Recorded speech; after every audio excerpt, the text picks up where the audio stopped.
You know what time? It's time for Dr. Bob.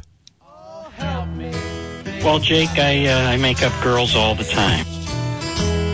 There's a pain where there once was a heart. 2 B's, 1 L. It's sleeping, it's a pain. Good morning, Dr. Bob. Hey, Jake, it's kind of tough. You hit me with that thing right there in the morning. I was just trying to court a girl. I sent her flowers, asked her out, blah, blah, blah. And she totally rejected me.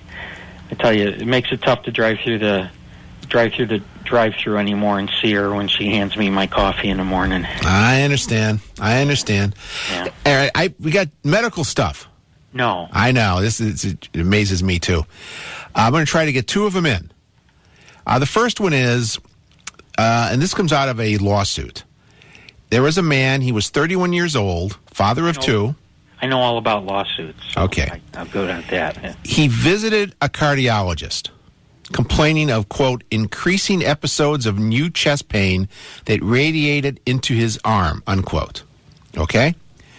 The cardiologist determined that the man was at a high risk of having clogged heart arteries. Uh-huh. He ordered a nuclear stress test to be done 8 days later. 8 days later? Yeah. First of all, what kind of test is that? Well, they give you a radioactive isotope and exercise you a little bit or give you a chemical to speed your heart up. And then they use a kind of like a modified Geiger counter to see how the distribution is in your heart. And any place where blood doesn't go in the heart muscle, where you have decreased perfusion, like a problem, a clogged artery, it'll have a cold spot or a black spot on the scan.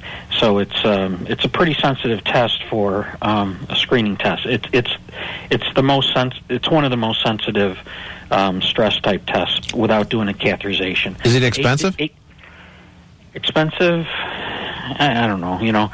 I think they charge the insurance company about $3,000 or $4,000. Whoa! But the insurance company probably pays about $1,000 for it. So. Well, I mean. Now, asking him to wait 8 days to take the test is that unusual? If he's 37 and he's having angina like that, he was 31. He was 31. No, that's not acceptable. It should be done within 24 hours. It should be done that day, really, or the next day. Well, he never made the nuclear stress test. Hence the lawsuit.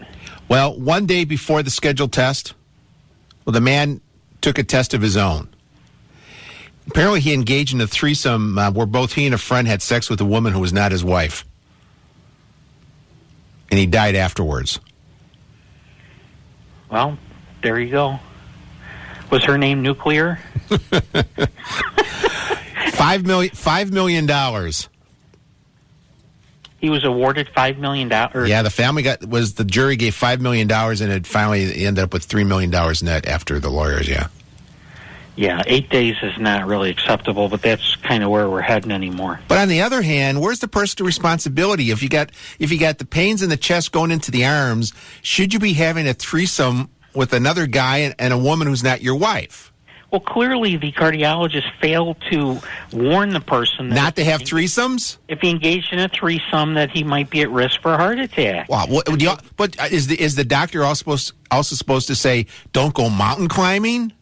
If somebody's got a bad hip, I tell my patients you should not engage in vigorous sexual activity. I tell every patient that before they leave the office. I mean, yeah.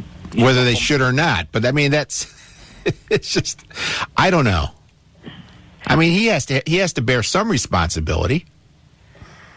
Although at least he went out with a smile on his face.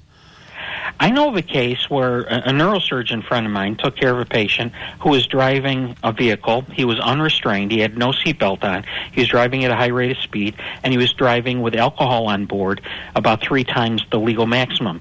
The guy drove into a tree, and he was ejected from the car, went through the windshield, hit the tree, and he had a closed head trauma, and he had severe head injuries. Okay? And guess what happened? They sued the neurosurgeon for bad care afterwards because the guy had cognitive deficits and everything like that, and they wheel him in a wheelchair, and guess what happened? The neurosurgeon had a, his insurance company had to pay some out. It wasn't as much as they were asking for, but he did nothing wrong. But when you go into a court as a medical doctor, the 12 people sitting up there in the box or whatever, in the jury box, are not physicians. They're lay people. They're street people. And they're people that you see at McDonald's or out at Kohl's or at the supermarket. And they're your neighbors. And but they don't understand the whole complexity. They see somebody with an injury or somebody's dead, and it's got to be somebody's fault. Yeah. The poor guy was just doing threesome. And probably the lady that he was having sex with probably wasn't that attractive. And, I don't know. Anyway, story number 2. Yeah. You know how people say there's this thing called old people smell? No. Have you ever heard that? That's the wrong sense, Jake. In a study published the other day, research report that young people aged 20 to 30 are able to accurately guess when a scent comes from an elderly individual aged 75 to 95. How about that? Wow, that's pretty impressive. Here's what they did. Now, who funded that study? Was that the government? I have no idea who funded this. That was probably a stimulus package. It says, funded study. In the study, this doctor and his colleagues sewed absorbent nursing pads into the armpits of T-shirts and asked volunteers of different ages to sleep in the shirts for 5 consecutive nights. The researchers divided the 44 volunteers into 3 groups, 8 women and 8 men between the ages of 20 and 30, the young, the same number of men and women between 45 and 55, the middle-aged, and 6 women and 6 men between 75 and 95, the elderly. During the day, the volunteers stored the T-shirts in sealed plastic bags, avoided spicy foods, cigarettes, and alcohol, and showered with odorless shampoo and soap. Well, people who are older, because of arthritis and such, they don't really... and I don't want to offend the older population of the Awake with Jake show, but a lot of people who are older, they take a bath maybe or a shower maybe once a week instead of once a day. It's not uncommon. So now here's the interesting part of the survey.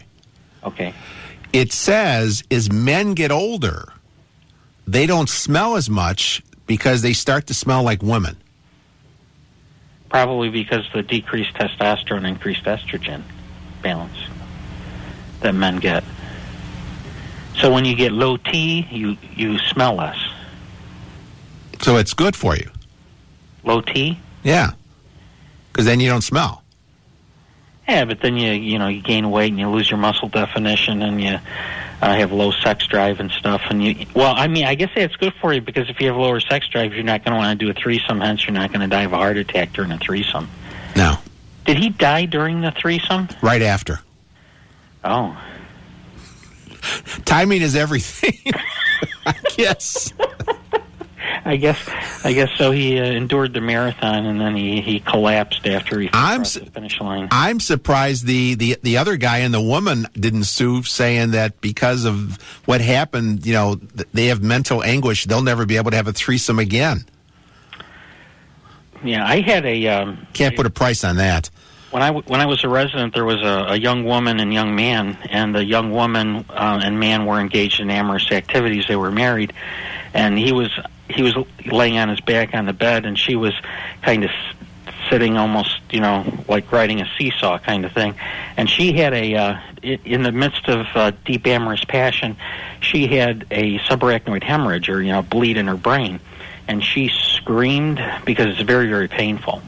And she was like 31, he was like 34. She screamed and then collapsed, and he had a heart attack. Based on the scream and everything, so it's a delicate time. And who calls 911? He did. She actually ended up dying, and he was able to make the call even though he had a heart attack. Yeah. Yeah. With that, I need to say goodbye, Dr. Bob. Well, have a wonderful day, everybody. Don't snort any bath salts.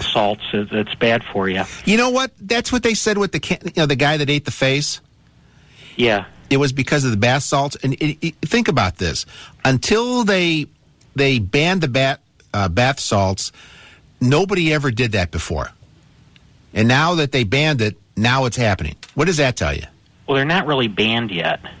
They're discouraged. And they're not really bath salts. They call them bath salts, but there's no danger to taking a bath with regular bath salts. Are you sure? Well, yes, I'm pretty sure. Because I'd hate to take a bath and then want to eat someone's face off. Yeah, people should not take baths before they go to cocktail parties. Take care, Dr. Bob. Bye. There he goes.